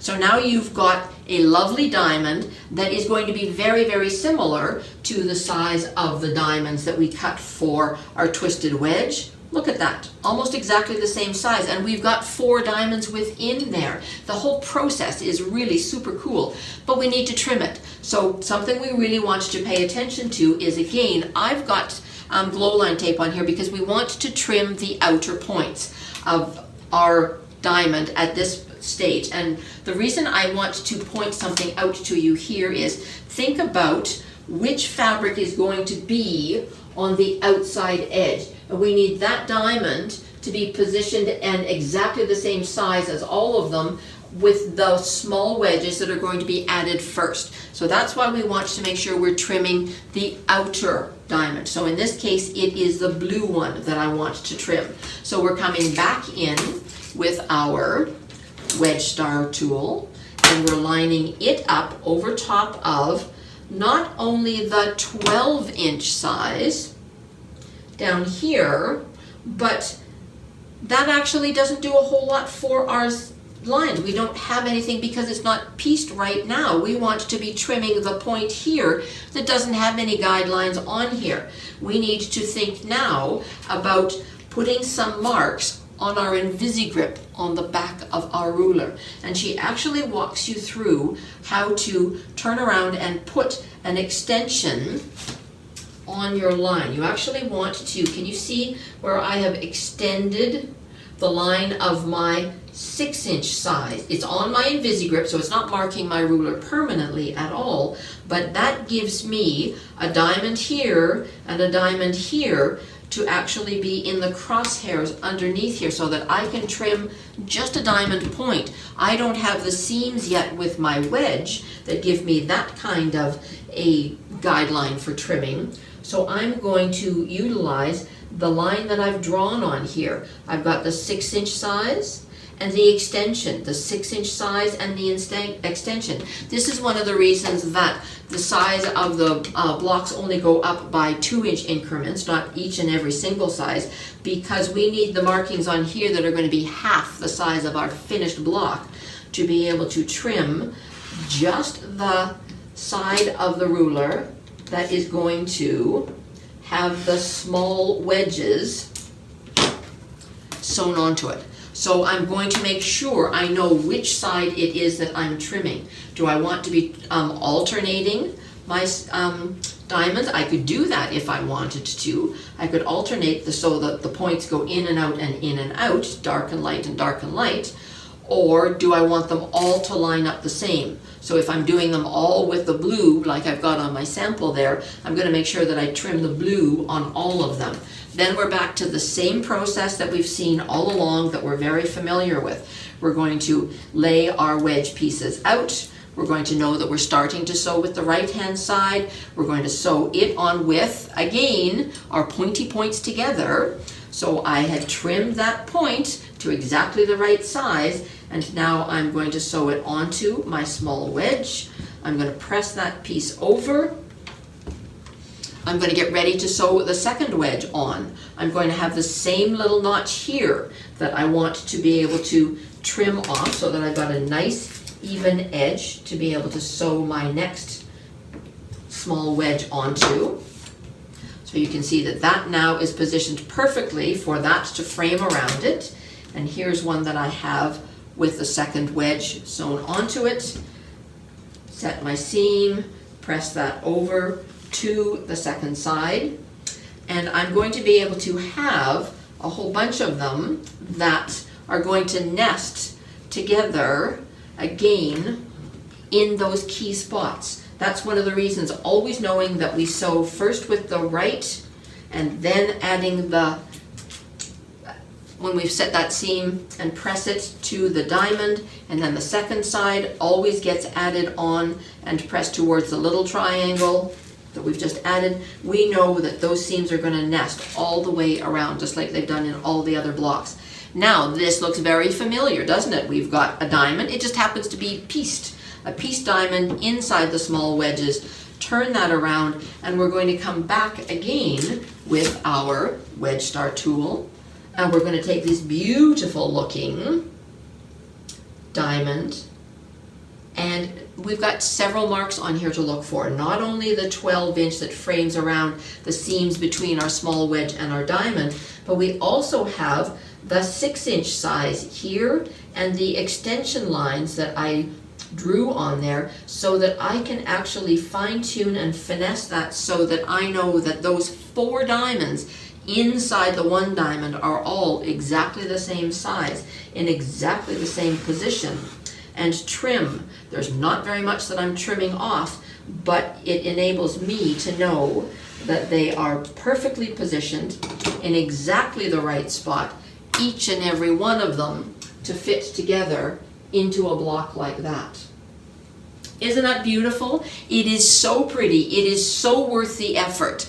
There is a Lemoyne star that is similar to this, and I just love, love, love the effect of this. And this is again called the Diamond 4-Patch Wedge, and you can have them all be the same like I've got there. I have another one here where I changed up the color of the background. It was kind of fun to say, okay, what if I wanted to do that? I love to be able to play. I love to be able to change up what I'm doing, the visual of what's going to be created, and most of the steps are the same. We start to recognize we're adding the small wedges, we're trimming the points, we're making them into pairs, we're sewing the pairs into 4s, and we're creating an octagon, and then we're adding the points all the way around it. And we're back to when we want to do the final trim down on this guy. We've got lots of points to be able to refer to underneath our Tucker trimmer ruler. We're going to be able to line up crosshairs for 12.5 and 12-inch, and out the other side through the centers, out the other side, through the centers, out the other side. And we're looking at all of these spots all the way around my ruler, and knowing that I've got a 1/4 inch seam allowance to be able to position that perfectly. And can you imagine that in a 48-inch size of a block? That will be just stunning. I might have to make one of those, maybe in Christmas fabrics. That would be kind of cool to see, wouldn't it? Do that in Christmas fabrics.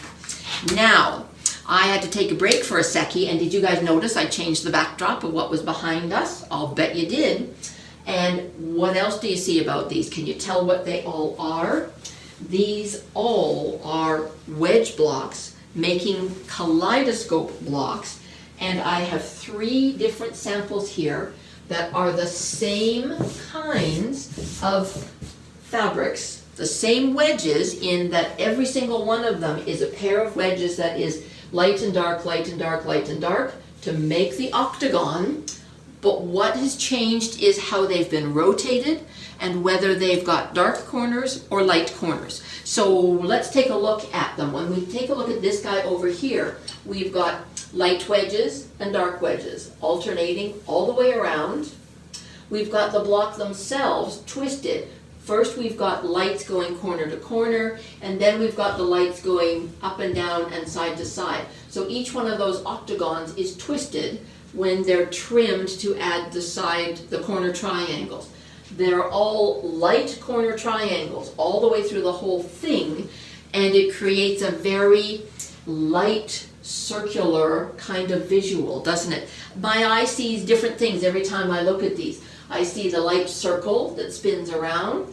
I see the dark kind of swooping here of the star points. I see the pinwheels in the center. I see these intriguing looking shapes and colors.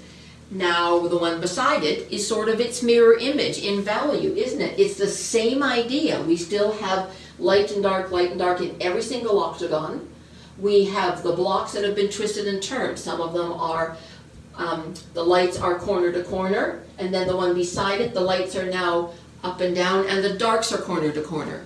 And every one of those octagon blocks has a dark corner. So you get darker, stronger kind of representation.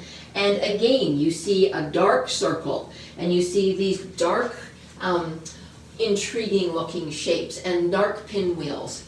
And one more version, the same kind of blocks again, light, dark, light, dark, light, dark. Dark corners on all four corners, but the octagon is facing the same direction. Every one of them has the dark wedges into the corners. So you get these really cool dark stars. You get these very cool, almost circular kind of diamond shapes in the light fabric that is creating a very different kind of look. But all three of these start from exactly the same block, doing exactly the same thing that I've been walking you through all along. I have tons and tons more of these guys that I am making more and adding to. I'm going to make these bigger, but they all are the same things that we've seen, that we've talked about with the octagons and adding the corners, whether they be lights or darks, and knowing which corner they're being added to, the lights or the darks, and marked and trimmed down using the wedge star tool. These are some examples of sort of like a traditional kaleidoscope block. Remember way back at the beginning I talked about traditional kaleidoscope block thinks about 8 wedges with a good 45-degree angle, and then you can turn around and take what's in that wedge and create very different kind of looking blocks to do this kind of thing, or to do these kinds of different kaleidoscope blocks. I have one more very fancy quilt that I want to show you guys, but it's just so exciting to me, the variety of what can be done with this tool. I love how the pieces are oversized so that you can trim down, whether you've got very precise pieces like this, or whether you're doing very straightforward wedges. We're not actually trimming the wedge down once they're cut. The large wedge stays the same size. What we trim is the outer edges and the squares, the triangles that square up the blocks, and then the blocks are trimmed so that when I sew them together, all of the points come together exactly where they're supposed to. When one block lines up exactly with the next block because of the positioning of the trimming, that's the part that really gets me excited. And I know that the precision capability is amazing. I don't have to worry about templates. I don't have to worry about rulers that don't oversize. There are some out there that give you the same kinds of shapes, but they don't oversize the same way, so you don't have that same degree of comfort. So one more quick set change to share one more amazing quilt, and you will be up to speed with the wedge star tool. Hang on for just a second. Okay, I'm back. So now on the wall behind me, this is my Alaska quilt. So bit of a departure for fabric color for me, but I love to push myself to try something new and different. And sometimes if you want people to be interested in a pattern, changing it up in the color of the fabrics will pique somebody's interest. If they're not a blue and cream person like the pattern itself is written in, or if they're not a pink and a purple and a blue fabric fan like I am. I adore the Fancy Feathers line that we've got in here now, but what if you're much more into the taupes and the greens and things. I love how it turned out. This is my take on Adidas Sitar's fabric pattern called Alaska. So Adidas Sitar is from Laundry Basket Quilt. I bought her pattern called Alaska. I recognize the shapes that are in it. In the pattern, she has got template instructions for you and all the sizes and where you're putting everything in your blocks, etc. I'm not interested in sewing it with templates or precision cutting the pieces. I want to know that I can oversize and have everything come together and adapt it to this. And it's so exciting to see. I know that when I know the finished size of the block from the pattern, bought the pattern, taught the class, everybody bought the pattern. It's been amazing to modify it, to tuckerize it. I talk about tuckerizing, where we take the patterns that are written in a different kind of fashion and adapt them to the tucker rulers, and the rules change in what you have access to. I love that part of it. And you guys should be able to recognize all the same blocks that I've been sharing with you all day. There's lots of them.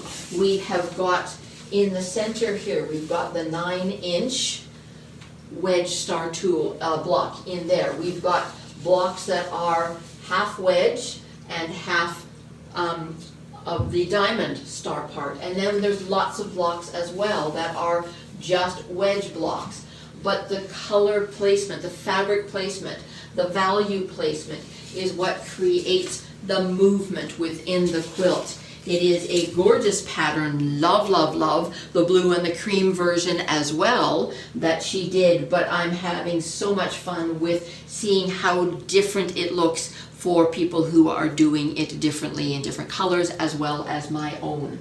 I'm also making a pieced border option that she has come up with by making a ton more blocks, 32 more blocks that are going to circle around it and give a dark edging that will go all the way around the edge of the quilt. So I've got blocks that are doing this that will help to frame around the edge and just give it a different kind of visual again, as well as grow it to a different size. But knowing the size of the block, I was able to tuckerize it and help walk everybody through how to create that beauty. There are lots of patterns that we do have in the store here utilizing the wedge star tool. So when you want to think about, well, okay, if I've got the tool, what can I do with it? There are lots of amazing patterns here in the store. You guys saw my cut crystal that was hung up on the wall behind me right at the very beginning. Really cool in a lot of different colors. There was a bunch of people that did the hallucination pattern. This one you can really see the circling effect and the swooping star effect. And then there's some mixed blocks in here that are part wedge and part diamond star. So another very cool one. This one is Coral Reef. And this one is all of the blocks are the star wedge block. Amazing in so many different kinds of colors that I've had people working on that. There is a relatively new one. Lots of these are from the, a couple of them are from the Modern 180 line. The first one that I showed you, the cut crystal is. These ones, the next couple are from the Studio 180 design line, but again, have a modern kind of look to it. That's what I was looking to see if it was from the modern line. Lots of white space, quilting opportunities, lots of space for the eye to rest and take it easy. But I love the chaining effect with the blocks and the wedge star effect that's created in there with a very different kind of look. There is another new one that's called Luau, and this one is the wedge star pieced, sliced and diced and sewn back together and has a very fun look. I love the bright colors in that. There is the full spectrum lot, which had full spectrum pattern, which has lots of different sizes of wedges in this particular pattern. I used the math from my version of this pattern to help me figure out the fractured one that I was showing you. I'm looking at potentially writing something up for that to give us something to go forward from in classes, etc. And another new one that has come in is called Argyle, and this one's really cool. I love the movement in here with the the diamond 4-patch, the diamond 4-patch wedge is what's created in here in this particular block. And like I said, that's on the technique sheet. I was peeking at my technique sheet over there, and we've got all of the, we've got copies of the diamond 4-patch wedge and the twisted wedge star technique sheets here in the store for you to be able to take any blocks to do anything with them, whether you want to make a sampler, whether you want to jazz up the stars that are in part of this, if you wanted to put something different in the center, jazz that up a little bit. I loved the Freelancer pattern and the movement that was created with this, but you can see on the bottom here, there are so many ideas for how to change up the look of the blocks and do your own thing with it. I know this was another long video. I really did not intend for it to be, but there was lots to cover. There was so much to share, and I want everybody to feel comfortable with the steps that I've gone through and say, I can do that. I know you guys can do this. This is such a cool effect. The instructions are amazing. The support videos that Deb Tucker has created, mine that you can come back to see if you want to take a class with me. I love to share this kind of stuff. I've got more classes for Alaska and other patterns that will be on the schedule in our upcoming winter schedule, so look forward to that. And thank you for joining me today to learn all about the Wedge Star tool. I love it. I highly recommend it. You guys know everything about Studio 180. I am all about recommending because it works. And I showed you lots of cool stuff to be able to see, to hopefully find something that piques your interest. Thank you for joining me for another one of my But Wait, There's More series of videos. And something else will be coming down the pike in another month or so. Take good care, everybody, and thanks for dropping by. See you soon. Bye-bye.